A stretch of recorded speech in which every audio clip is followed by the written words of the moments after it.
जय हिंद सभी फौजी पेंशनर बंधु। मुझे उम्मीद है आपका पेंशन निरंतर रूप से निर्बाध रूप से आ रहा होगा, चाहे स्पर्श से हो या बैंक के द्वारा हो।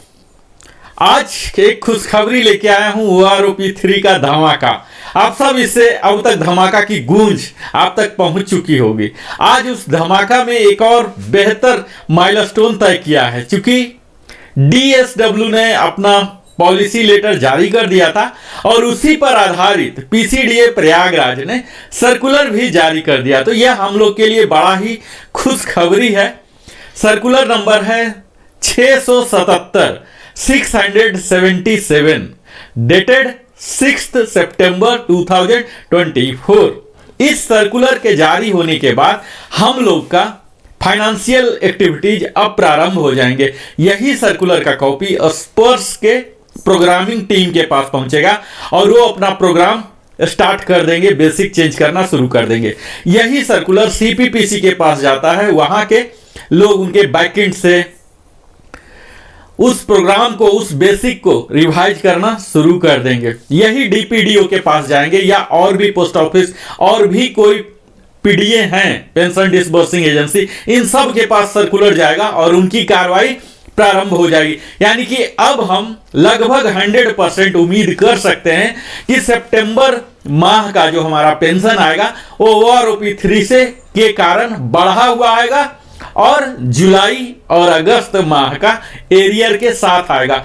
यह भी संभव है कि जुलाई और अगस्त माह का जो 2 महीने का एरियर है, यह सितंबर माह में ही, बीच में ही उसके सैलरी से पहले भी पेंशन क्रेडिट की जा सकती है। ऐसी भी कयास लगाई जा रही है। तो हम सबों के लिए यह सचमुच एक बड़ा खुशखबरी है। ये अलग बात है कि हमारे लिए कितना कम मात्रा में आया, ज्यादा मात्रा में आया, कितनी विसंगतियां आई, ये सब अलग है। तत्काल मैं इस वीडियो में, मैं जैसा कि आप देख पा रहे होंगे, अगर मेरे चैनल को आप फॉलो कर पा रहे होंगे तो देख पा रहे होंगे कि मैं डिटेल्ड वीडियो बनाता हूं और यह वीडियो भी थोड़ा लंबा होने वाला है, जहां की आपको धैर्य रखने की आवश्यकता होगी। कई लोगों का कंप्लेन होता है कि लंबा है, तो उसके लिए मैं क्षमा प्रार्थी हूं, क्योंकि छोटा वीडियो मुझसे बन नहीं पाता और लंबा वीडियो ही मैं बनाता हूं। ये डिटेल्ड वीडियो है, हर रैंक का मैं डिटेल्ड वीडियो बनाया हूं और इस वीडियो में आप पाएंगे सूबेदार मेजर साहब, जो कि हाईएस्ट रैंक होते हैं OR में, JCO में, उनके सूबेदार मेजर के ACP rank, honorary lieutenant, honorary captain और हमारे NC बंधु, इन 5 रैंक का मैंने यहां जिक्र करूंगा डिटेल्ड। तो आपसे मेरा आग्रह यही है कि अगर आप डिटेल्ड वीडियो नहीं देख पा रहे हैं तो अपने साथ कुछ अपने प्रिय खाद्य पदार्थ, पेय पदार्थ आप रख लीजिए। आप समझ पा रहे होंगे कि मैं क्या कहना चाह रहा हूं। और अब मैं अपनी वास्तविक यात्रा आप सबों को समर्पित करते हुए प्रारंभ करता हूं और हमारी आगे की यात्रा OROP 3 के धमाका की यात्रा प्रारंभ हो, इससे पहले मैं Narendra Kumar, wellness consultant, entrepreneur trainer, अपना परिचय देते हुए आप सबों से विनम्र आग्रह भी करता हूं कि अगर आप हमारे चैनल में पहली बार आए हैं तो अवश्य ही सब्सक्राइब करें, लाइक करें, कमेंट करें और अपने सगे संबंधियों के साथ साझा करें। और अगर आपके पास कोई सजेशन है, कोई शिकायत है, कोई समाधान चाहते हैं, आप कमेंट के जरिए लिखिए। मैं यथाशीघ्र आपको समाधान देने का, बताने का, सूचित करने का प्रयास करूंगा। आप अपना मोबाइल नंबर भी दे सकते हैं ताकि मैं, अगर संभव हो सके तो मैं कॉल बैक करके आपको बता सकूं। आपके सब्सक्रिप्शन से, आपके सपोर्ट से हमारा चैनल को भी आपकी तरह ही विकास और वृद्धि का एक शुभ अवसर मिलता है। तो मैं उम्मीद करता हूं कि आप हमें सपोर्ट करेंगे और हम आपके लिए एक बड़ी सी बड़ी टीम लेके, जो कि बेहतर एडिटिंग कर सके, ज्यादा से ज्यादा प्रामाणिक अध्ययन कर सके और फिर मैं आपको वह जानकारी जो आपको सुदृढ़ बनाए, सशक्त बनाए, जो आपको बेहतर नॉलेजेबल बनाए, इसके लिए करें। और मैं फिर से क्षमा प्रार्थी हूं, हमारा वीडियो थोड़ा सा लंबा होने जा रहा है क्योंकि यह एनालिटिकल वीडियो है। तो आइए अब मैं प्रारंभ करता हूं इस वीडियो का प्रमुख हिस्सा से। जैसा कि आप सब अभी तक देख पाए होंगे कि OROP 3 का यह धमाका का सीरीज है, जिसमें मैंने बड़ा ही बुनियादी अपने OROP के इतिहास को कवर किया था, इसके माइलस्टोन वेरियस स्टेज थे उसको कवर किया, सेलिएंट फीचर्स कवर किया, इसके क्या लाभ हैं ये सब कवर किया। तो यहां मैं ये जस्ट एक रिकैप के तौर पर मैं दिखाना चाहूंगा। यह जो OROP 3 है मित्रों, 1 जुलाई 2024 से हम लोग के लिए अफेक्ट हो रहे हैं, और जो भी इस डेट से पहले यानी कि 30 जून 24 तक जो भी रिटायर हुए हैं ये सब इसके लाभार्थी बनेंगे। आपको अभी तक जो माइलस्टोन है इसमें आपको देखना पड़ेगा कि OROP 1 की शुरुआत 555 सर्कुलर से हुआ था, जो कि 1 जुलाई 2014 से हमारे लागू हो गए थे। 4 इंस्टॉलमेंट में इसके आए थे हमारे एरियर। उसके बाद OROP 2 आया था 666 सर्कुलर लेकर, जो कि 1 जुलाई 19 से लागू हुआ था, और 4 इंस्टॉलमेंट इसमें भी हुए थे, और वीर नारियां या एवार्डी को सिंगल एक मुश्त लमसम में दिया गया था। चौथा जो अभी है माइलस्टोन अप्रूवल, OROP 3 को कैबिनेट से अप्रूवल मिल गया था, MOD से नोटिफिकेशन कर दिया गया, इसके फाइनेंस डिवीजन ने अप्रूव कर दिया, DSW ने विस्तार में टेबल जारी कर दिया, और अब सर्कुलर भी जारी हो गया। ऐसी कयास लगाई जा रही थी कि 555, 666, 777 आएगा, पर 777 नहीं 677, सिर्फ एक लेटर का अंतर है। यह सर्कुलर याद रखिए, 677 यही सर्कुलर जो कि 6 सितंबर के 24 का डेटेड है, इसी से हमारा अब आगे का पेंशन का बेसिक पेंशन वो तमाम प्रकार की ये सब रेगुलेट होंगे। जैसा कि अब मैंने बताया है कि एरियर शीघ्र ही आप उम्मीद कर सकते हैं, बिफोर सितंबर एंड, मिड में भी हो सकते हैं और पेंशन के साथ भी हो सकते हैं। सेलिएंट फीचर इसमें हमने बता ही चुका हूं कि 5 साल, हर 5 साल पर यह OROP आता है। इसको बेहतर बनाने के लिए 121 टेबल्स हैं, इसमें 265 पेजेज हैं। यह सभी कैटेगरी के OROP 3 जो रिटायरिंग है, सर्विस है, स्पेशल है, डिसेबिलिटी है, वार इंजरी है, इनवैलिडेटेड आउट है, ordinary, special, liberalise family pension लागू हो रहे हैं। और इसमें commissioned officer, honorary commission officer, JCO, others, NC सबको कवर किया जा रहा है। किसके किसके? Army, navy, air force, DSC, territorial army, इसमें डिस्चार्ज भी हैं, रिटायर्ड भी हैं, इनवैलिडेट आउट है, डाइड हैं या तो सर्विस में।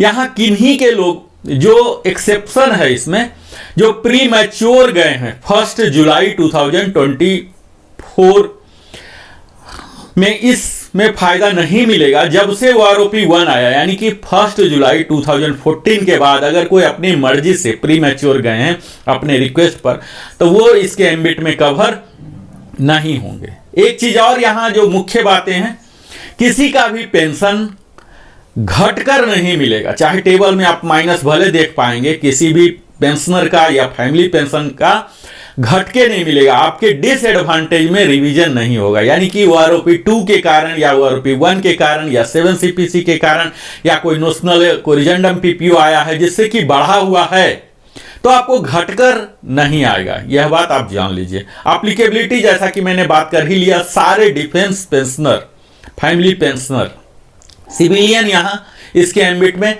नहीं आ रहे हैं।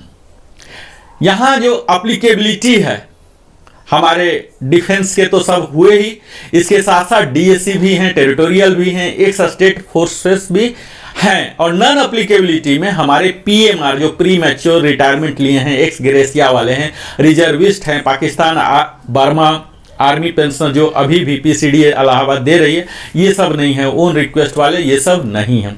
इम्प्लीमेंटेशन मेथोडोलॉजी बहुत ही बारीक से आप सबों की समझने की आवश्यकता है। यहाँ मुख्यतः 3 पैरामीटर्स को लिया गया, आपका रैंक, आपका ग्रुप, आपका क्वालिफाइंग सर्विस, और यही तीनों पैरामीटर्स को यूज करते हुए 2023 के कंप्लीट ईयर में कितने लोग रिटायर हुए, उसका क्या मैक्सिमम वैल्यू था और क्या मिनिमम वैल्यू था, इसी के एवरेज को यहां फिक्स करने का प्रयास किया गया है। ठीक है, हालांकि यह एक त्रुटिपूर्ण फॉर्मूला है जिसमें कई लोगों का अधिक क्वालिफाइंग सर्विस होने के बावजूद भी बहुत ही कम 4 साल 5 साल क्वालिफाइंग सर्विस वाले के भी बराबर दिखाया गया है, जो कि उन्हें उदास करता है, हतोत्साहित करता है कहीं न कहीं, जो कि नहीं होना था। इसी तरह से हायर रैंक को भी उनके जो तवज्जो मिलने थे, जो वेटेज मिलने थे, वो वेटेज नहीं मिले हैं। यह भी देखा गया कि लोअर रैंक के बराबर मिल रहे हैं या कई जगह तो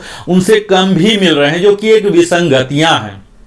इसी तरह से कई लोगों का रिवीजन हुआ ही नहीं, पिछले 10 साल से कयास लगा के बैठे हुए थे कि जब भी वो आरोपी आएगा तो कुछ ना कुछ लेके आएगा, लेकिन कुछ भी लेकर नहीं आया। तो ऐसा कैसे हो सकता है? जो सर्विंग पर्सनल है, जो सेवा में है, उनका तो पेमेंट बढ़ ही रहा है, तो फिर पेंशन पर रिफ्लेक्ट होना चाहिए। ऐसा कौन सा फैक्टर आ गया जो कि उस रैंक को, उस ग्रुप को, उस क्वालिफाइंग सर्विस में बढ़ोतरी नहीं हुआ? तो यह भी एक विसंगतियां हैं। तो मुख्य जो इनके मेथोडोलॉजी है, मेथोडोलॉजी ही त्रुटिपूर्ण है, इस पर काम करना पड़ेगा। चलिए, अभी तो रिलीज हो गया सर्कुलर, अभी बहुत लंबी युद्ध है, हमने देश के लिए लड़ा, अब खुद के लिए लड़ना पड़ेगा। लड़ने के लिए क्या क्या हमारे पास लीगल रिकोर्सेस हैं, क्या क्या रिमेडियल एक्शंस हैं, ये सब हम आगे की वीडियो में बात करते रहेंगे। तत्काल इस मेथोडोलॉजी में यह देख लीजिए कि जो भी मैटर्स हैं, जो पॉलिसी मैटर हैं, वो आरोपी 2 में थे, वो आरोपी 1 में थे,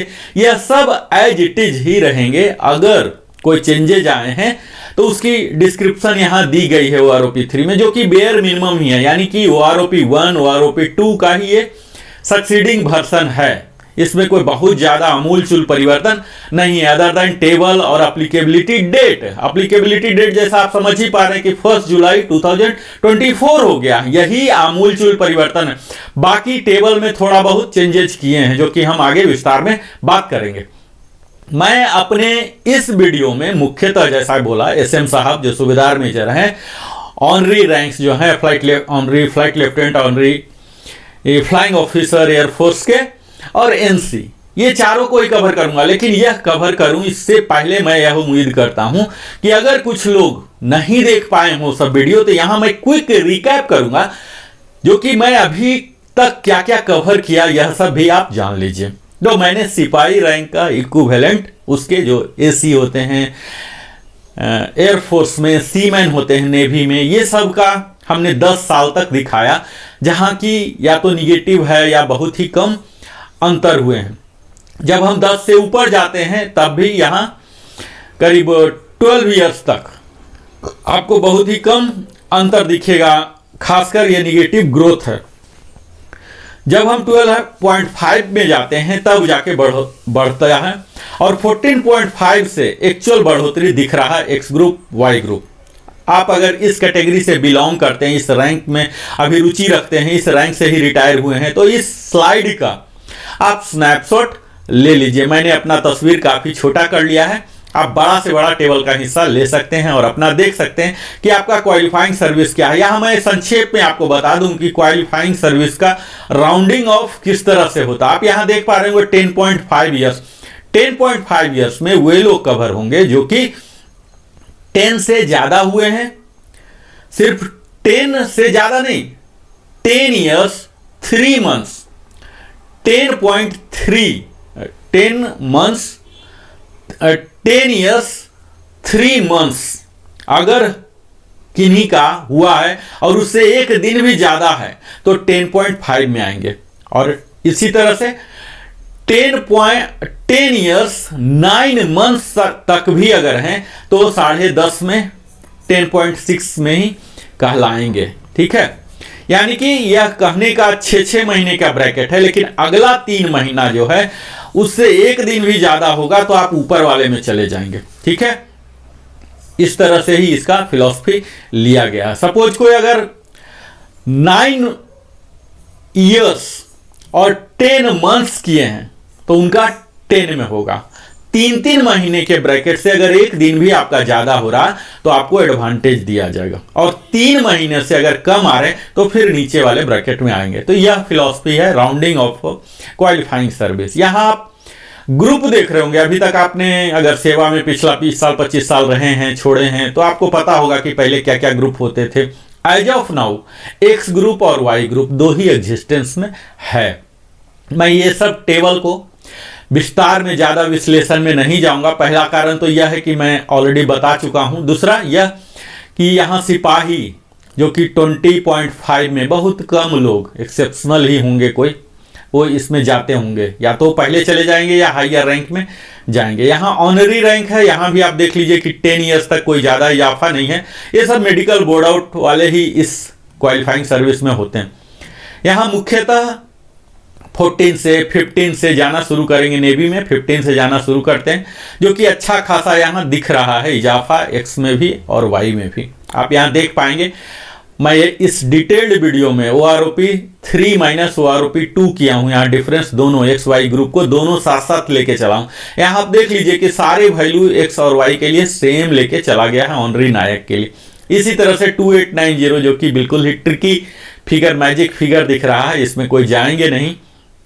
यहाँ आप नायक जो कपल होते हैं या लीडिंग सीमैन कह सकते हैं नेवी में, यहाँ 10 साल तक, बाकी पूर्वत जो टेबल था उसमें भी यही चीज था, निगेटिव वैल्यू था। यहाँ भी 10 साल तक निगेटिव वैल्यू ही दिख रहा। 10 के बाद भी यहाँ नायक में 17 साल तक भी अगर कोई गए हैं एक्स ग्रुप में तो माइनस ही है, और यहाँ पॉजिटिव हुए हैं वाई ग्रुप में 16.5 से। तो आर्मी के अधिकतम लोग इस ब्रैकेट में जाते हैं, 17 से स्टार्ट हो जाता है उन लोग का, तो 1381 स्टार्ट हो रहा है, जो कि अच्छा खासा है।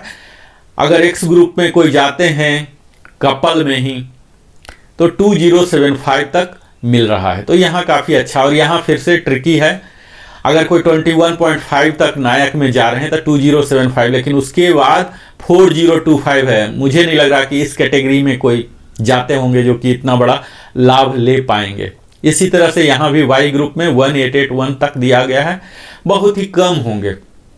ऑनरी हवलदार के लिए भी इसी तरह से 10 तक में, माइनस है तो माइनस वैल्यू पर मैं विस्तार में बिल्कुल ही बात ही नहीं करूंगा क्योंकि माइनस तो होगा नहीं, उनको फिर OROP 2 का मिलेगा। ऑनरी हवलदार में भी यहाँ देख लीजिए कि 17.5 से पॉजिटिव होता है। वाई ग्रुप में शुरू से ही थोड़ी थोड़ी बढ़ोतरी है, और यहाँ 16.5 में जाकर 4 डिजिट में बढ़ोतरी प्रारंभ हो जाता है। यहाँ आप देखेंगे कि किस प्रकार से हर जो जाने वाले हैं एक्चुअल, जिसमें ज़्यादा जाते हैं, उन्हें कुछ न कुछ देने का प्रयास किया गया है। अभी आप आगे देखिए, हवलदार एंड इक्विवेलेंट, जिसे कि अपने फौज का जो हवलदार हैं, सार्जेंट हैं, पेटी ऑफिसर बैकबोन माना जाता है, क्योंकि ये मिडिल में आते हैं, काम भी करते हैं और सुपरवाइज भी करते हैं। ये मल्टी फेसेटेड होते हैं, इनकी जो भूमिकाएं होती है बाकी सबसे काफ़ी अधिक होता है, क्योंकि इनसे उम्मीद की जाती है ये बिल्कुल काम करे, रैंक एंड फाइल स्ट्रक्चर का रैंकर हो, और फिर कहीं सुपरवाइज करने की ज़रूरत हो, क्योंकि एक अच्छा अनुभव होता है इनके पास, 15 साल 20 साल 22 साल का भी अनुभव होता है, तो इनसे सुपरविजन की भी उम्मीद की जाती है। तो ये बैकबोन माना जाता है, और इसी रैंक में सबसे ज़्यादा रिटायर होते हैं। यह भी एक विचारणीय विषय है, क्योंकि इन्हें जो अप्रोप्रिएट सम्मान मिलने चाहिए थे वो कहीं न कहीं नहीं मिल पाती है, और इस वजह से आउटफ्लो जो है हवलदार रैंक का, सार्जेंट रैंक का, पेटी बहुत ही ज़्यादा होता है। यहाँ आप देख पाएंगे कि 10 साल तक जो भी है पूरा एक्स ग्रुप में निगेटिव वैल्यू है। हालांकि 10 साल तक मेडिकल बोर्ड ऑफ कोई हवलदार नहीं बनेगा, डायरेक्ट हवलदार बना है तभी होगा, या स्पोर्ट्स कोटा से, एक्सेप्शनल कोटा से हो सकता है। अदरवाइज नॉर्मल चैनल में 10 साल में हवलदार नहीं बनेंगे। वाई ग्रुप में 3 डिजिट में एटलीस्ट 500 के एवरेज में इजाफा है। इसी तरह से जब हम आगे बढ़ते हैं एक्स ग्रुप में आप देखेंगे 17 ईयर्स तक निगेटिव ग्रोथ ही है, 17.5 से बढ़ा है और 18 से अच्छा खासा बढ़ने लगा है। और 20 ईयर्स एक्स ग्रुप के जो अधिकतम जाते हैं, यहाँ इन्हें एक सम्मानजनक फिगर दिया गया है 2525, 2525 रुपये का इजाफा दिया गया। बड़ा ही शुभ नंबर है। तो 20 में ही जाते हैं, तो यहाँ जो भी 20 वाले हैं सार्जेंट, इनके लिए बहुत एक नायाब तोहफा मान सकते हैं। और इसके ऊपर DA भी आएगा, और शीघ्र ही 8 CPC भी आ रहा है, तो काफ़ी बेहतर कहा जा सकता है। अगर 53% भी DA इसके ऊपर रख लें तो यह फिगर 4000 से ज़्यादा होने वाला है। इसी तरह से वाई ग्रुप के लिए भी सब के लिए कुछ न कुछ दिया गया है। यहाँ तो आप देख लीजिए 13.5 में 2794 दिया गया है। 15 में 206 दिया गया है। यहाँ थोड़ी सी कमी हुई है इनकी भी, और इनके भी अगर 20 ईयर्स में आर्मी जाते हैं, ऐसे 20 नहीं जाते हैं लोग, 24 में जाते हैं, अगर कोई 20 में जा रहे हैं तो 2756 इन्हें भी काफ़ी अच्छा सम्मानजनक फिगर दिया गया है। तो यह तो हवलदार के हो गए। इसी तरह से जैसे हवलदार में कई लोग 24 में जाते हैं आर्मी में अधिकतम, और वाई ग्रुप के होते हैं, तो इन्हें अच्छा फिगर मिला, 2506 मिला है। और उससे भी ऊपर अगर जाते हैं, जो कि अगला रैंक नायब सूबेदार नहीं बन पाए, हवलदार ही हैं, तो 2618 है। और इसके बाद तो 3325 भी है, 25.5। हालांकि वहाँ की पॉलिसी ऐसी होती है 24 में ही जाना पड़ेगा इन्हें, या तो नायब सूबेदार बन जाएं या तो चले जाएं। इस तरह कई पॉलिसी, उस पॉलिसी मैटर पर मैं तत्काल बात करने के मूड में नहीं हूँ। मैं अभी ये बात करूँगा कि क्या क्या डिफरेंस है। तो एक्स ग्रुप में 21 साल के 2000 डिफरेंस हो रहे, 21 एंड 6 महीने में 2000 का डिफरेंस है। और उसके बाद सेंट्रली इन्होंने पूरे 28 साल जो मैक्सिमम है 1675 का दिया है। तो यहाँ काफ़ी कहा जा सकता कि हवलदार को मिला है, स्पेशली वाई ग्रुप को तो और भी बेहतर मिले हैं।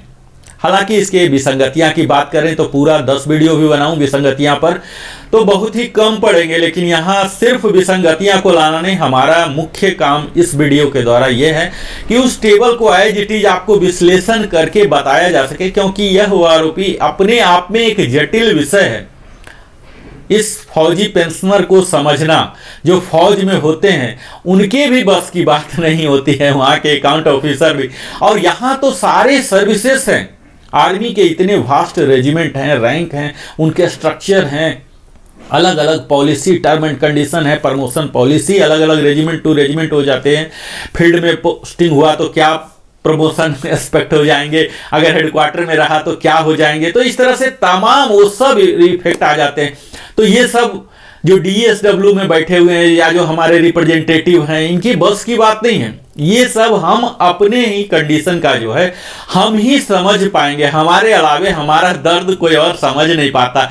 ये हमारी इसमें कमियां हैं। अब इसके लिए तो यही होना चाहिए था कि हर ग्रुप से, हर रैंक से रिप्रेजेंटेटिव होने थे। पर आपको मालूम है कि रिप्रेजेंटेटिव कौन होते हैं, जो सीनियर ऑफिसर्स होते हैं, उनके तो नीचे के बारे में पता ही नहीं होता कि क्या क्या प्रमोशन प्रोस्पेक्ट हैं, किस आधार पर ये किया गया है। तो ये कमियां हो जाती है, कहीं न कहीं कम्युनिकेशन गैप हो जाती है, जो एक्चुअल समस्याएं हैं वो ऊपर तक नहीं जा पाती है। और यहाँ जब फाइनल मिनिस्ट्री लेवल या नीति तक होती है, बहुत बड़ा गैप हो जाता है। उसी की वजह से यहाँ आप देख पा रहे हो कि ऑनरी नायब सूबेदार जो हवलदार के बाद यहाँ 10 साल तक बिल्कुल ही निगेटिव ग्रोथ है। हालांकि वाई ग्रुप में थोड़ा सा इन्हें 3 डिजिट में मिला है।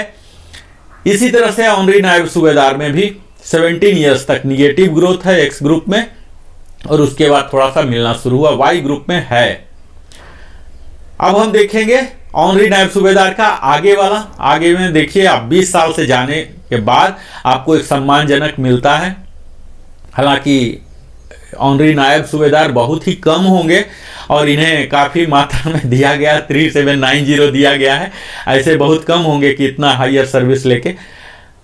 और वाई ग्रुप में भी अच्छा खासा इजाफा दिया गया है।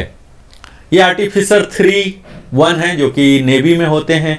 नेवी के इस कैटेगरी के लोग बहुत कम ही होंगे और सारे निगेटिव वैल्यू है, तो निगेटिव को मैं अपने परिचर्चा से बाहर रखता हूँ। यहाँ निगेटिव देख लीजिए कि 17 तक निगेटिव ही है, उसके बाद पॉजिटिव हो रहा है, तो काफ़ी अच्छा। 20 ईयर्स में हवलदार को भी 2525 मिल रहा था, इन्हें भी 2525 का इजाफा हुआ है। इसी प्रकार जब हम 20 से ऊपर जाते हैं तो काफ़ी अच्छा खासा इजाफा है, 1675, जो कि पूरे सेंट्रली है। यहाँ हमने विस्तार वीडियो, अपना पिछला वीडियो ही नायब सूबेदार एंड इक्विवेलेंट का बनाया था, जहाँ आप देख पा रहे होंगे कि 10 साल तक बिल्कुल ही निगेटिव ग्रोथ है। लगभग दोनों साइड ही है निगेटिव ग्रोथ। तो निगेटिव ग्रोथ को बात नहीं करना। यहाँ निगेटिव ग्रोथ 20 ईयर्स तक नायब सूबेदार के लिए, जेडब्ल्यू के लिए, यानी कि 20 ईयर्स में अगर कोई बन गए हैं और तब गए हैं तो उन्हें कुछ भी फायदा नहीं हो रहा है। वाई ग्रुप में हल्का सा फायदा दिख रहा है, 15 साल के बाद फायदा होना शुरू हो जाता है, जो कि 950, 1250 भी है 18 ईयर्स का। तो इस तरह से हुआ है। अब इसके ऊपर जब जाएंगे नायब सूबेदार जेडब्ल्यू, जो ज़्यादा सर्विस करके, यानी कि 20 से ज़्यादा वाले ही होते हैं यूजुअली, क्योंकि अगर प्रमोशन लेना है तो इतना सर्विस करना पड़ेगा, तो 20 से ऊपर स्पिल ओवर ऑलमोस्ट सब हो जाते हैं। तो यहाँ आप देख लीजिए कि तब यहाँ फायदा होना शुरू हो गया है।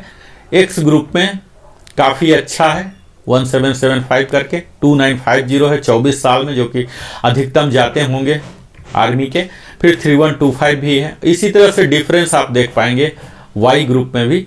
वाई ग्रुप में भी अच्छा है, 2000 है, 2075 है, 3050 भी है 27 ईयर्स में। तो कोई एक ऐसा सैंपल इन्हें मिला होगा जो कि 27 साल की सर्विस पूरा करके वाई ग्रुप में गया होगा। अच्छा सैंपल इनको मिला है 27 में, और फिर उन्हें उसका फायदा मिल गया। तो ये एक विसंगतिया का रूप है कि जहां सैंपल मिल गया वहां इन्होंने बढ़ा दिया, जहां सैंपल नहीं मिला या कम मिला तो वहां नहीं बढ़ाया। बढ़ाना घटाना ये हमने सेवा दिया है, अपने राष्ट्र को अपना भरपूर जीवन समर्पित किया है, इसके लिए पेंशन दिया जा रहा है। अगर पेंशन का प्रावधान नहीं होता, इतनी सुविधाएं नहीं होती, समाज में हमें सम्मान नहीं मिलता, तो शायद हमारा निर्णय कुछ और होता, कुछ और कैरियर में हम लोग जाते।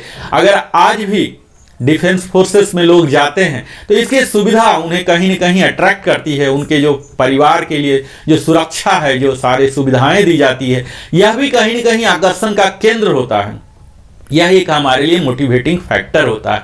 बेहतर पेंशन हो, बेहतर सुविधाएं हो, बेहतर वेतन हो, ये सब तो इसे कायम रखें, तभी हम और भी बेहतर होने के लिए हमारे जो अगली पीढ़ी है यह भी प्रोत्साहित रहे, उत्साहित रहे। हमने पिछले वीडियो में सूबेदार एंड इक्विवेलेंट का वीडियो बनाया था, एक्सक्लूसिव वीडियो, जिसमें कि लोग जो ट्रोलिंग कर रहे हैं सूबेदार रैंक के नाम पर, वह ऐसा नैरेटिव है कि इनका बेड़ा गर्क कर दिया गया। OROP 1 में भी कुछ नहीं मिला, 2 में भी नहीं मिला, और 3 में भी कुछ नहीं। तो ये जो बेड़ा गर्क कर दिया गया, इस नैरेटिव कहाँ तक सत्य है, कहाँ तक झूठ है, इसे आप स्वयं देख लीजिए कि यहाँ 6 महीने से लेके 10 साल तक एक्स ग्रुप में पूरे निगेटिव ग्रोथ है, और इतना हाइयर निगेटिव ग्रोथ तो ये कैसे हो गया, घट कैसे गया। और वाई ग्रुप में अगर पॉजिटिव ग्रोथ है भी तो मात्र 3 डिजिट में है, हवलदार को 4 डिजिट में दिया जा रहा है। यहाँ क्या ऐसी परिस्थिति आ गई कि इतने छोटे छोटे दे रहे हैं। चलिए ठीक है, 10 साल को मैं छोड़ता हूँ सूबेदार, इसके आगे बढ़िए। सूबेदार बनने में 20+ ही करने पड़ेंगे। वारंट ऑफिसर बनने के लिए भारतीय वायुसेना में कम से कम 24 से 25 साल की सर्विस करनी पड़ती है। तो यहाँ आप देख पा रहे हैं कि अगर कोई 19 साल तक भी जा रहे हैं, बहुत ही कम होंगे मिड कि वो वारंट ऑफिसर बन भी गए और फिर जा भी रहे हैं, तो 19 तक पूरे एक्स ग्रुप में निगेटिव ग्रोथ है। वाई ग्रुप में थोड़ा थोड़ा मिल रहा है, कोई स्पोर्ट्स कोटा में आए, कोई डायरेक्ट रिक्रूट हुए हवलदार से, या डायरेक्ट जेसीओ में, ऐसे प्रावधान हैं।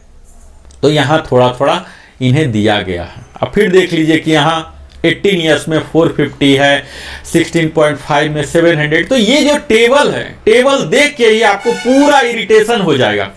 मैं इरिटेट नहीं हो रहा हूँ, मैं तो प्रवक्ता हूँ पर ये जो भी देखेगा ये इरिटेट हो जाएगा कि क्या लॉजिक लिया गया है। अगर 17 ईयर्स में 700 की बढ़ोतरी हो रही है तो 17.5 में कौन ऐसा अपराध कर दिया कि आप उसे 0 कर रहे हैं और 18 में -450 कर रहे हैं। ये सॉफ्टवेयर के फॉर्मूला एक्सेल में डाल के कर दिया इन्होंने। क्या सैंपलिंग लिया, रॉन्ग सैंपलिंग भी तो हो सकता है। आपने सैंपल नहीं मिला तो इसमें वो क्या करेगा, वो सूबेदार क्या करेगा 17.5 वाला, अगर आपके पास सैंपलिंग नहीं उस पूरे वर्ष में, इस लेंथ ऑफ सर्विस वाला 17.5 वाला कोई रिटायर नहीं हुआ, डिस्चार्ज नहीं हुआ, तो इसमें उसका क्या दोष है। आपको सैंपल नहीं मिला तो आपने 0 डाल दिया। आपको सैलरी से लेना है, आपको मालूम है कि सैलरी का आधा पेंशन होता है, तो सैलरी तो मिल ही रहा ना सूबेदार को, घट के तो नहीं मिल रहा, 0 तो नहीं मिल रहा तो उस सैलरी का आधा कर देना है। जो पार्ट सैलरी का पेंशन में दे रहे हैं, बेसिक है, डीए है, जो भी पैरामीटर्स हैं, उन सभी पैरामीटर्स का आधा करके आप यहां फिक्स कर सकते हैं। तो ये तो इलॉजिकल है, या तो इरोनियस हुए हैं, या टर्म ऑफ रेफरेंस में ही इस तरह की चूक रही है। तो इस चूक का खामियाजा सूबेदार रैंक को भरपूर उठाना पड़ रहा। यानी कि हम यह कह सकते हैं कि जो मार्केट में अभी ट्रोलिंग है, सूबेदार रैंक का बेड़ा गर्क कर दिया गया, यह सच होता हुआ दिख रहा है। हालांकि 20+, जो कि यूजुअली 20+ में ही सूबेदार जाएंगे, वारंट ऑफिसर जाएंगे, 24 में जाएंगे। अब इन्हें देख लीजिए कि 250 रुपीज का दिया जा रहा है। ये क्या है? 250 रुपीज तो टिप्स जैसा लग रहा है। इतने सर्विस इन्होंने किया, इतने कठोर परिश्रम किया, और तब इनको छोटा सा अमाउंट 3 डिजिट में दिया जा रहा है। इससे बेहतर तो सिपाही का दिया जा रहा था। तो इन्होंने सर्विस किया, इनकी सिंसियरिटी पर इन्हें रैंक मिला है। इस चीज को इन्होंने डिजर्व किया होगा, तभी तो सर्विस ने इन्हें इस रैंक से नवाजा है। तो इस चीज को पेंशन में भी रिफ्लेक्शन होना चाहिए, जो कि नहीं हुआ है, त्रुटिपूर्ण है। और इसमें अथॉरिटी को चाहिए कि संज्ञान ले और इन पर रिवाइज किया जाए इस टेबल को। मैं उम्मीद करता हूं कि हम सबों का सामूहिक प्रयास होगा। सूबेदार रैंक के साथ जो किया गया है ऐसा गलत है, इसे माने अथॉरिटी और सुधारने का प्रयास करे। अब मैं आगे आता हूं, जो कि आज का मुख्य बिंदु है। अभी तक तो मैं रिकैप ही कर रहा था, यह मानते हुए कि हमारे कई बंधु जो नहीं देख पाए होंगे वो देख लें, वो समझ लें। अब मैं नए विषय पर आ रहा हूं, जो कि हमारा आज का मुख्य विषय है, सूबेदार मेजर एंड इक्विवेलेंट, यानी कि master warrant officer, master chief पेटी ऑफिसर, आर्टिफिसर 1 और 2 जो नेवी में होते हैं। इनकी आप देख लीजिए कि क्वालिफाइंग सर्विस 10 साल, तो 10 साल तक तो ये कोई जाते ही नहीं है। ठीक है, चूंकि कोई जाते नहीं है तो इनके सैंपलिंग जो कलेक्ट कर रहे थे एक्स ग्रुप में कुछ भी नहीं मिला और ये माइनस में जाते गए। तो चलिए हम इग्नोर करते हैं। ऐसा बहुत ही रेयर होंगे कि कोई डायरेक्ट रिक्रूटमेंट, ऐसा कोई स्कीम है, एसएम डायरेक्ट आते हैं और चले भी जाते हैं। मेडिकली पहला तो आते नहीं, दूसरा बात इस क्वालिफाइंग सर्विस तक में बनेंगे नहीं, दूसरा बनेंगे तो मेडिकल वगैरह के कारण ही जाएंगे। तो यहाँ सारे निगेटिव हो रहे हैं। हालांकि वाई ग्रुप में 3 डिजिट में यहाँ इन्हें इजाफा हो रहा है। 437 देख लीजिए 6 महीने में, तो यहाँ बहुत ही कम होते हैं ऐसे केसेस। तो इस सैंपलिंग पर मैं विचार नहीं कर रहा हूँ। मैं आगे बढ़ता हूँ और आगे देखिए, यहाँ देखिए कि 10.5 में यहाँ भी इनके निगेटिव ग्रोथ ही दिख रहे हैं। यहाँ देखिए 10.5 एक्स ग्रुप की अगर बात की जाए तो निगेटिव ग्रोथ ऑलमोस्ट 18 इयर्स तक है निगेटिव ग्रोथ। तो एक निगेटिव ग्रोथ ही पूरा है, तो निगेटिव पर मैं बात ही नहीं कर रहा हूं। 18.5 से शुरू हो रहा 316 रुपीज का इजाफा 19 में, 768 की बढ़ोतरी 19.5 में, 1219 की इंक्रीज हुई है और 20 इयर्स में थोड़ा सा इंक्रीज हुआ है, बढ़ोतरी हुआ है 1539 का। इसी प्रकार अब वाई ग्रुप में थोड़ा सा बेहतर स्थिति देख सकते हैं कि यहाँ निगेटिव के बजाय पॉजिटिव वैल्यू है। यानी कि वाई ग्रुप के कुछ ऐसे लोग हैं जो गए हैं और इन्हें सैंपलिंग मिला है, और हर जो बढ़ा हुआ अमाउंट है इसमें डिफरेंस देख रहे हैं, बहुत ही फ्रिक्वेंटली डिफरेंस। 10.5 में 593, 11 में 602, यानी कि अलग अलग कंडीशन के अलग अलग लोग गए हैं जिनके पेंशन बहुत ही वेराइटी रहे होंगे, वेराइटी बहुत ही ज़्यादा रहा होगा, इसलिए इतना वेराइटी यहाँ भी आया फाइनली। इनके इजाफा होने शुरू हुए हैं वास्तविक वाई ग्रुप में 16.5 से 100,090 का इजाफा हुआ। इसी प्रकार 20 इयर्स के अगर हैं तो इनके बम्पर 3035 रुपीज के हुए हैं। अगला टेबल जो है 20 इयर्स 6 मंथ का, जिस ब्रैकेट में यहाँ के अधिकतम लोग आते हैं, इसी ब्रैकेट में रिटायर होना शुरू करते हैं वास्तविक, तभी ये बन भी पाएंगे सूबेदार मेजर। जो एवरेज केस ले रहा हूं, यहां आप देख पाइए कि एक्स ग्रुप का जो हम देख पा रहे हैं, आप यहां देखिए, ये काफी बेहतर है 20 इयर्स में, जो कि अब रिटायर हो रहे हैं। 20.5 के लिए 1562 है, 21 के लिए 1106 है, 21.5 के लिए 15 है। तो यहां आपको काफी डिफरेंस दिखेगा। 23 के लिए अगेन ये बड़ा ही डिस्करेजिंग है कि 22.5 तक के लिए 1050 है, और उससे अगर आपने ज्यादा सर्विस किया 23 से, जो कि यहां इसी ब्रैकेट में ऑलमोस्ट यही जो ब्रैकेट है इसमें लोग जाते हैं, और यहां बहुत ही कम कर दिया गया है। ये देखिए, यहां आप देखेंगे टोटल निगेटिव वैल्यू में कर दिया गया है। क्योंकि इनकी जो मैक्सिमम है कैपिंग कर दिया गया 32,000 पर, इसके वजह से पूरा निगेटिव वैल्यू यहाँ आ गया। यहाँ 34 भी किया गया है तो निगेटिव वैल्यू है। तो ये सब पूरी विसंगतियां हैं। हम कयास लगा के बैठे थे कि हमारा बढ़ेगा, ये क्या है कि और घट के आ गया। हालांकि यही चीज़ अगर आप देखेंगे डिफरेंस वाला वाई में, तो वाई ग्रुप में काफ़ी अच्छा इजाफा यहाँ मिला है, जिन्हें कि 20.5 में 3,500 है, 3,308 है। तो यहाँ काफ़ी अच्छा अमाउंट इन्हें दिया गया है 24 ईयर तक। अब देख लीजिए कि क्या लॉजिक है कि एक्स ग्रुप को निगेटिव में है, वाई ग्रुप का इतना पॉजिटिव हो गया। तो ये महज सैंपलिंग है। ये तो हमें लग रहा है कि आगे की दुनिया हमारी जीवन और दशा और दिशा आर्टिफिशियल इंटेलिजेंस और सॉफ्टवेयर तय करने वाला है। जो डाटा एनालिटिक को डाटा मिला और वही हमारा जीवन तय करेगा क्या? हमारा जो आत्मा है, हमारा जो शरीर है, हमारे जो इंटेलिजेंस है, ये क्या एआई के सामने नतमस्तक हो चुका है? आज जो सॉफ्टवेयर इसका जो टेबल बनाने में लिया गया है सहारा एआई का, डाटा एनालिटिक का, क्या वही रूल करेंगे पूरे राष्ट्र को? हम लोग जो आबादी है, इतना भारत की आज आबादी इतने हो चुकी है पढ़े लिखे लोगों की 140 करोड़, क्या ये सब बेकार है एआई के सामने? तो ये एआई की चूक है, आप सीधा कह सकते हैं ये एआई की चूक है। यहाँ एक्स को एक तरफ से निगेटिव वैल्यू दिया गया और यहाँ पॉजिटिव वैल्यू दिया गया। हम लोग आज हो क्या रहा है, इतना ज़्यादा निर्भर हो गए हैं एआई टूल्स पर, उसका खामियाजा हमें सहना पड़ रहा है। यहाँ यह देखा ही नहीं जा रहा कि बढ़ोतरी तो सबको होना चाहिए। OROP 3 के पीछे थीम क्या है? हमारी जीवन शैली जो हो उसमें सुधार हो, हमारा उत्थान हो हमारे जीवन का, और अल्टीमेटली राष्ट्र का होगा, हमारे परिवार का होगा, समाज का होगा। यही तो थीम है OROP का। तो आप निगेटिव वैल्यू यहां दे रहे हैं, क्यों? क्योंकि डाटा एनालिटिक्स से डाटा नहीं मिला तो माइनस में दे दिया। किसी ने मैनुअल इसे वेटिंग करने का कोशिश किया, किसी ने इसे मैनुअल प्रूफ रीडिंग करने का प्रयास किया। जो भी टेबल आया जनरेट हो गया, 121 टेबल DSW ने रिलीज कर दिया, PCDA ने भी 677 सर्कुलर जनरेट कर। क्या आदमियों के लिए, क्या आदमी की इंटरफेरेंस नहीं चाहिए?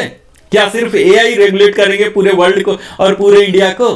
तो इसमें महान त्रुटि है, इन त्रुटियों को देखने की जरूरत। हाँ, आज के समय में हम टेक्नोलॉजी को, एआई को इग्नोर नहीं कर सकते, लेकिन यह भी नहीं है कि उस पर ओवर रेटेड कर दें, ओवर कॉन्फिडेंट हो जाए और उसके कारण कई लोगों को खामियाजा उठाना पड़े, जो कि यहाँ क्लियर कट दिख रहा है। अगर 24 ईयर्स में 2950 का इजाफा हो रहा है, जो कि पिछले पे कमीशन में इतना ही था, तो फिर 1250 ही क्यों है?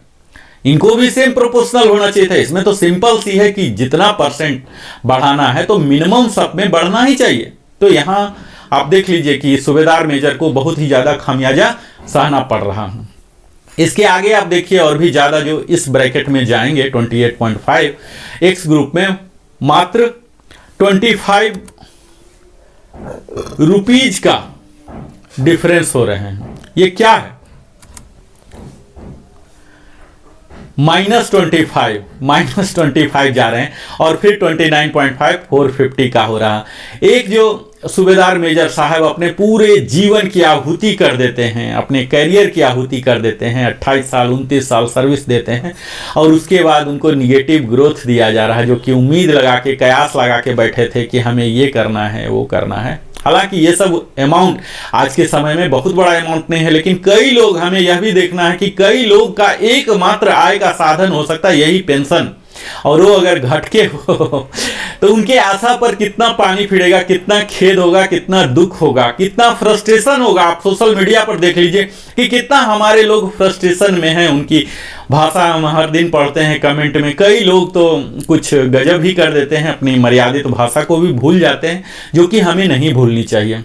हमारे साथ अगर कुछ सही नहीं हुआ तो उसका एक तरीका है, लीगल रिकोर्स है, रिमेडियल एक्शन लेने के लिए हमारे पास ऑप्शंस ऑलवेज खुले रहते हैं।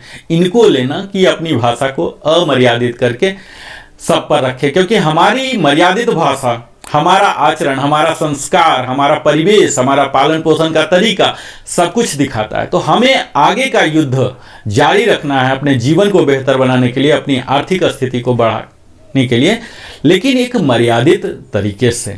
निश्चित है ये एक डाटा एनालिटिक्स एआई की चूक है, और उस एआई को जिसने असाइन किया, जिस अथॉरिटी ने, जिस व्यक्ति ने, जिस संस्था ने, वहां का चूक है। पर सबसे बड़ा चूक ये है कि उसे एज इट इज थ्रू कर दिया गया बगैर देखे हुए। तो यहां आप देख पा रहे होंगे, इसी का नमूना है 33 एंड एबव जो रिटायर होते हैं एमडब्ल्यू साहब एयरफोर्स के खासकर, तो उन्हें एक अच्छा खासा सम्मानजनक फिगर दिया गया है 2725। और वाई ग्रुप में यही चीज बहुत ही कम है, आधा से भी कम है 11,1175। हालांकि आर्मी के अधिकतम जो सूबेदार मेजर रिटायर होते हैं 32 में, 32.5 में ही, इससे ऊपर बहुत कम ही जा पाते होंगे, अपवाद होंगे, 5% से भी कम होंगे। तो यह तो है सूबेदार मेजर साहब की कहानी। इसके बाद हम सूबेदार मेजर एसीपी ए, एसीपी बी और इक्विवेलेंट है। यही लगभग यही कहानी इनके साथ भी दिख रहा है मुझे, और जो कि मैं इस टेबल में इतना विस्तार में नहीं जाऊंगा क्योंकि इसमें आने वाले काफ़ी कम लोग होंगे। मेरा वीडियो एज इट इज काफ़ी लंबा हुआ जा रहा, समय की कमी के कारण आपको सिर्फ समरी बता पा रहा हूं। यहाँ एसीपी वाले जो एसएम हैं इनमें भी लगभग वही चीज़ है जो कि पिछला था। यहाँ थोड़ा सा और भी आपको दुखी करने वाला होगा कि पूरा एक्स ग्रुप में निगेटिव वैल्यू जा रहा, हालांकि वाई ग्रुप में अच्छा खासा इन्हें मिला है। आप अगर इस ग्रुप में बिलोंग करते हैं, एसएम, एसीपी, ए, बी मिला है, तो आप इस टेबल का स्नैप ले सकते हैं, आप अपने खुद के लिए आप उसको कंपेयर कर सकते हैं। मुझे नहीं लगता कि इस टेबल को ज़्यादा एनालाइज करने की जरूरत है, ये बिल्कुल ही उसी तरह से है जो कि सूबेदार मेजर का था।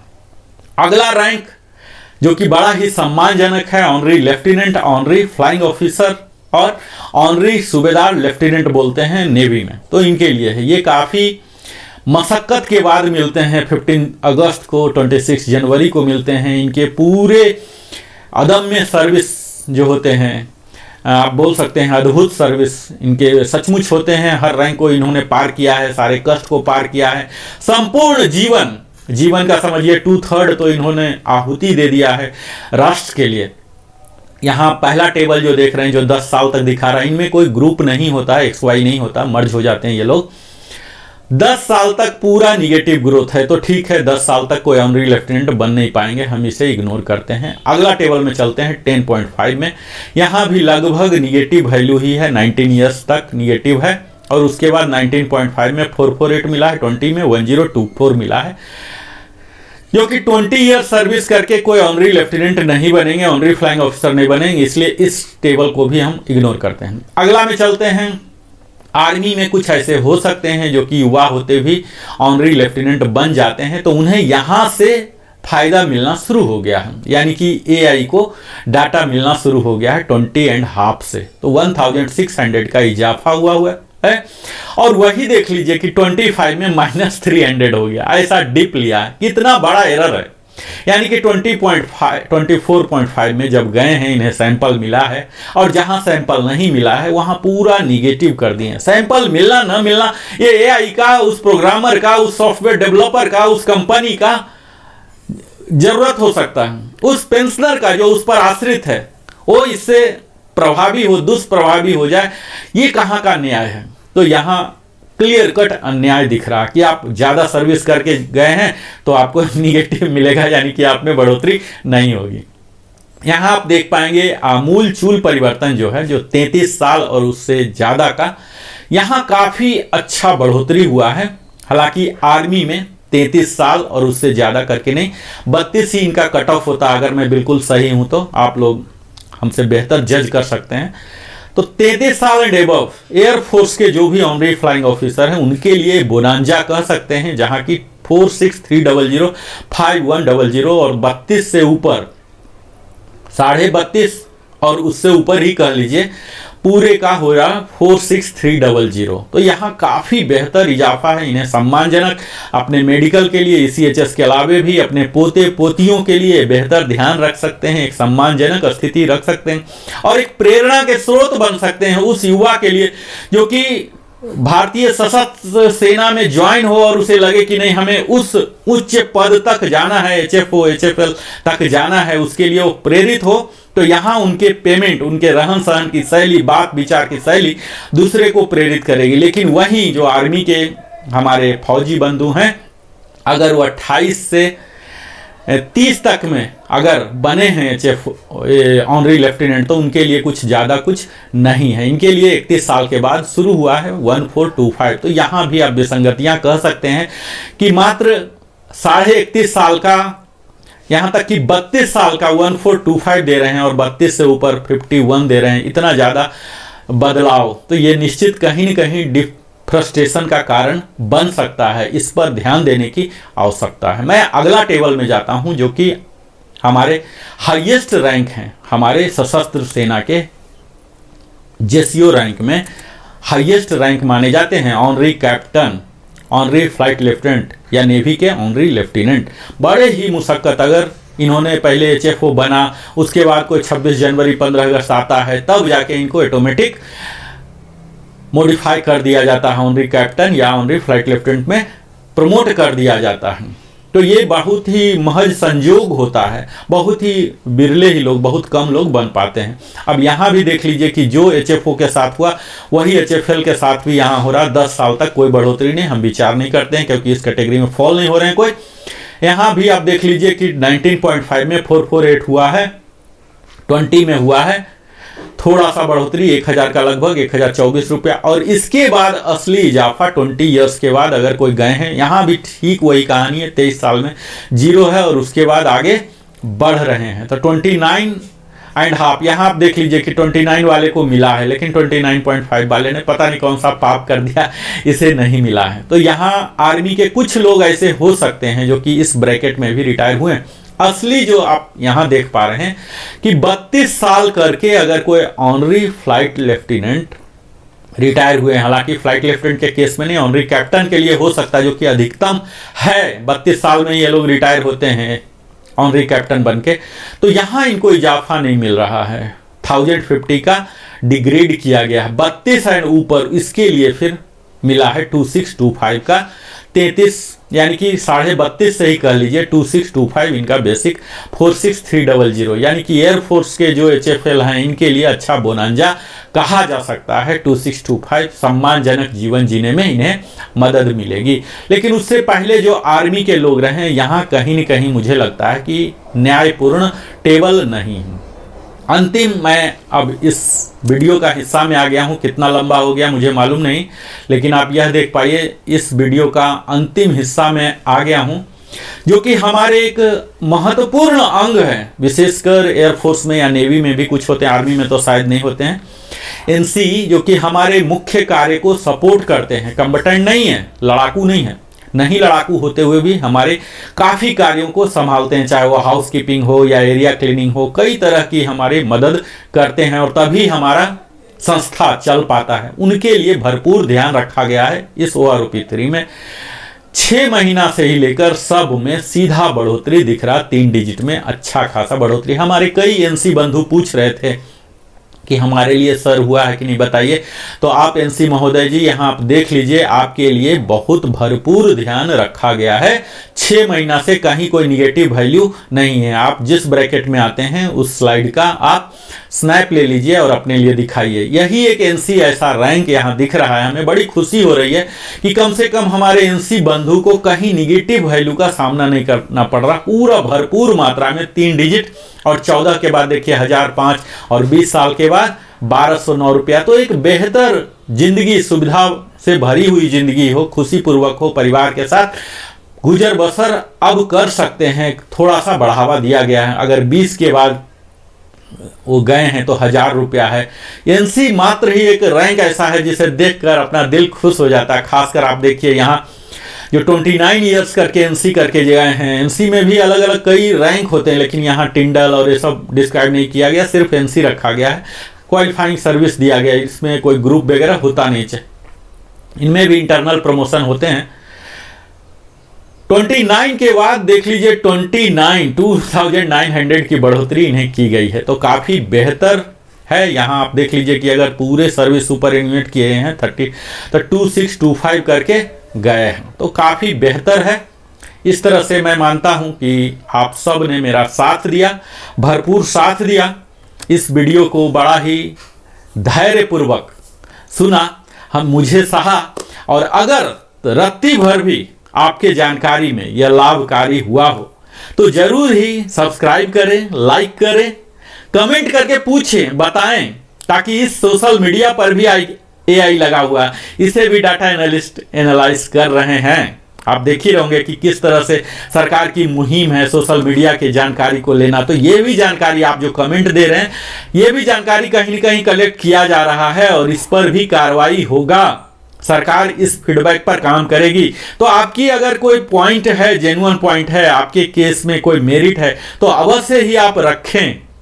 आप सकारात्मक होते हुए आप रखें, निश्चित है उस पर बेहतर सकारात्मक एक्शन भी लिया जाएगा। हम उम्मीद नहीं छोड़ सकते हैं, हमारी पूरी जिंदगी उम्मीद पर ही टिकी हुई है। और इसी तरह से आप सेहतमंद रहें, क्योंकि पेंशन पाने के लिए आपका सेहतमंद होना, आपका जीवन कायम रहना, यह प्रीरिक्विजिट है।